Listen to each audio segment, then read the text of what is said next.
Les gens connaissent plus rien au foot en fait. Ousmane Dembélé vient d'être élu le meilleur joueur de l'année par le journal 11 mondial. Et il a gagné le 11 d'or. Très bien, c'est mérité.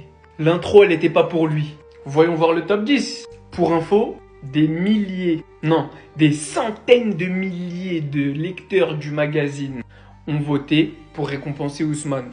C'est mérité. Voyons voir ce que ces lecteurs ont dans le crâne. Première position, Ousmane Dembélé. Ouais, ok. Les stats, le palmarès, il a quasiment tout gagné, finaliste de la Coupe du Monde des clubs, ok. Lamine Yamal, ok, il a crevé l'écran, triplé national, demi-finale de Ligue des Champions, ok. Kylian Mbappé. Non, là je m'arrête là, parce que c'est pas fini, attendez la suite. Mais Kylian Mbappé, sur le podium. Non.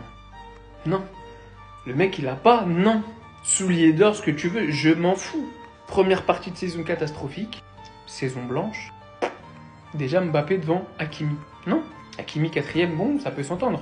Si on enlève Kylian devant lui. Pedri 5ème, bon, ça peut s'entendre. Le joueur avec le plus de trophées d'homme du match. Très très bon. Pareil que Lamine Yamal, triplé national. Rafinha 6ème. Donc là, Rafinha, Kylian Mbappé évoluent dans le même championnat. Qui a été élu meilleur joueur de ce championnat? Rafinha. Rafinha, Kylian Mbappé évoluent en Ligue des Champions. Qui a été le plus loin?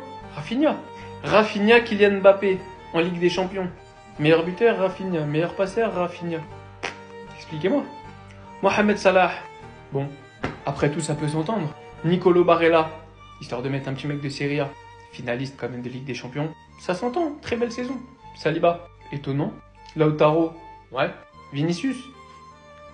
Là, on est à la 11e place. 11e place. Il est où Vitinha? Il est où Vitinha? Tout ça pour vous dire, de la même manière que le Ballon d'Or n'a pas de valeur parce que les journalistes votent un peu aveuglément, tout ce genre de trophées là, tous les gens qui parlent de foot sur internet de manière globale, pourquoi vous parlez de foot si vous regardez pas les matchs? Vous votez juste pour les joueurs que vous connaissez, ou qui ont des bonnes notes sur SofaScore ou FlashScore, ou qui ont des grosses stats. Voilà la preuve. Pour moi, la mort du foot, c'est ça. Hein. C'est les gens qui parlent de foot sans le regarder. C'est pas grave de pas regarder de foot. Si demain tu regardes pas la Serie A, t'en parles pas, y a pas de souci. J'ai pris la Serie A comme exemple. Alors pourquoi parler de foot à tout prix? Pourquoi parler d'un sujet que tu maîtrises pas? Dites-vous, ça c'est des centaines de milliers de votants. Bah je préfère le Ballon d'Or.